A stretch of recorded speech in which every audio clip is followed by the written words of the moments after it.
This is Autoline Daily with today's global automotive news. Tesla reported its financial earnings yesterday and its stock jumped $65 a share in pre-market trading, which ought to tell you all you need to know about the numbers. While Tesla posted a net loss of $775 million for the year, it turned a modest profit of $132 million in the fourth quarter, and that's what got investors excited. The feeling is that most of Tesla's money-losing days are behind it, and Q4 is a harbinger of what's to come. With the Model Y going on sale in March, with the Chinese factory up and running, and with the company likely to unlock its FSD, or full self-driving mode for autopilot sometime this year, the feeling is that 2020 will be the year when Tesla truly becomes a financially viable company. Even Tesla seems to think so. Up till now, its financial earnings report looked like a memo with some charts scattered throughout it, and all the financials buried at the bottom. The latest report looks like the kind of slick annual report you get from a traditional automaker. The only thing missing are pictures of company officers and board members with toothy smiles. Now let's run through the numbers. Tesla sold 367,656 cars, up a whopping 50%, and generated revenue of $24.5 billion, though that also includes $1.5 billion in revenue from its energy storage business and $594 million from selling EV credits to other automakers. It posted an operating loss of only $69 million and, as already noted, a net loss of $775 million. Tesla also announced that the driving range of the all-wheel drive Model Y will be greater than expected. Originally, Tesla thought it would be about 280 miles. Instead, it now says the EPA range will be 315 miles. That means it can travel 4 miles per kilowatt hour, which is about 40% greater than the newest EVs from traditional automakers. The race is on in the auto industry to create Level 4 and 5 autonomous vehicles, but Level 2 is where the money's at. That's going to be the topic on today's Autoline After Hours, because our special guest is Aaron Jefferson, the VP of Electronics and ADAS at the supplier ZF, which has recently introduced its own Level 2 system. Also joining John and Gary for that show is Stephanie Brindley from IHS Markit. So tune in at 3 p.m. Eastern Time today on our website, Autoline.tv, when the show goes live.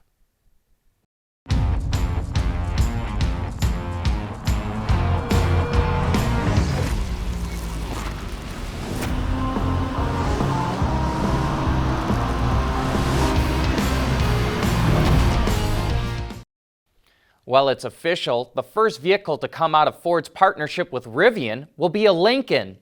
The companies announced that they will co-develop a new fully electric vehicle based on Rivian's skateboard. The new vehicle is part of a $500 million investment Ford made in Rivian last year. Lincoln didn't say when the vehicle will be available, but it did promise that it's going to be, quote, stunning. Electric commercial vehicle startup Arrival is getting yet another boost. Less than 2 weeks ago, Hyundai Kia announced a €100 million investment in the company, and now UPS says it's going to make a minority investment as well as order 10,000 vehicles. The two companies will co-develop the electric delivery vans, which will be used to test advanced driver assistance systems to improve safety and operations, including autonomous maneuvers in UPS depots. If tests go well, UPS will order more vehicles. But this is not the first time UPS has dove into the electric market. In 2018, it purchased 1,000 electric delivery vans from Workhorse. Mercedes has pretty much dominated Formula One for the last 6 years, but Autocar reports it may not be a team owner after the 2020 season. As we've been reporting, parent company Daimler has cut its profit outlook several times in the last year and a half, and it's going to spend billions of dollars on electric and autonomous technology.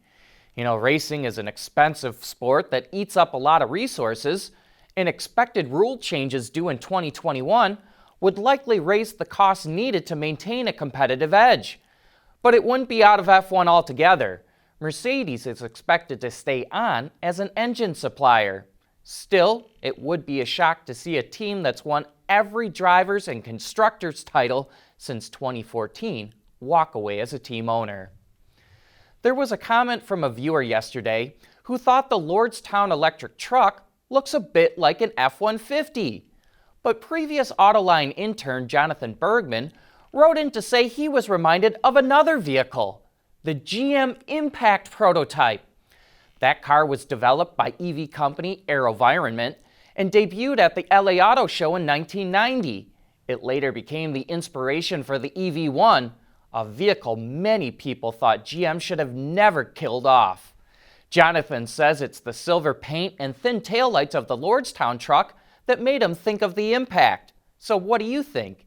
Is he right? Autoline Daily is brought to you by Bridgestone Tires. Your journey, our passion.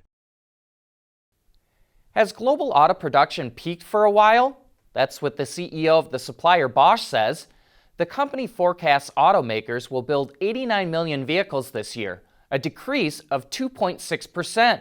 It'd be the third straight year in a row global auto production has dropped due to slowing demand in China, Europe, and the US. And Bosch doesn't see things turning around anytime soon. It doesn't expect any boost in production before 2025. After nearly 70 years, the city of Frankfurt will no longer host the German Auto Show. The VDA Auto Association, which runs the show and represents the German auto industry, said 2021 will be the last year Frankfurt hosts the event. The VDA is in talks with the cities of Berlin, Hamburg, and Munich to host the show, and it will pick a winner in the next couple of weeks. It's a bit of a surprise, but auto shows around the world are struggling, and this is the latest example of trying to mix things up. The head of Jaguar Land Rover, Ralph Speth, announced he's retiring. He'll leave that post in September when his contract runs out. Speth has been the CEO of the British automaker since 2010, but he won't be leaving the company entirely. Speth will stay on as a non-executive chairman of JLR, and he will remain on the board of Tata Sons, which owns the automaker.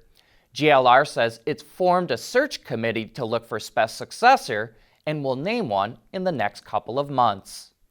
Good news for the auto industry. President Trump signed the USMCA, the new trade pact between the US, Canada, and Mexico that replaces NAFTA. But there's still one more hurdle before it's implemented. Canada still needs to approve the deal, which is expected to happen quickly. Mexico has already approved the agreement.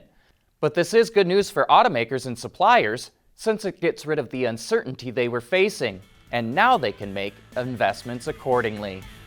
That's it for today. Thanks for watching. We'll see you right back here again tomorrow.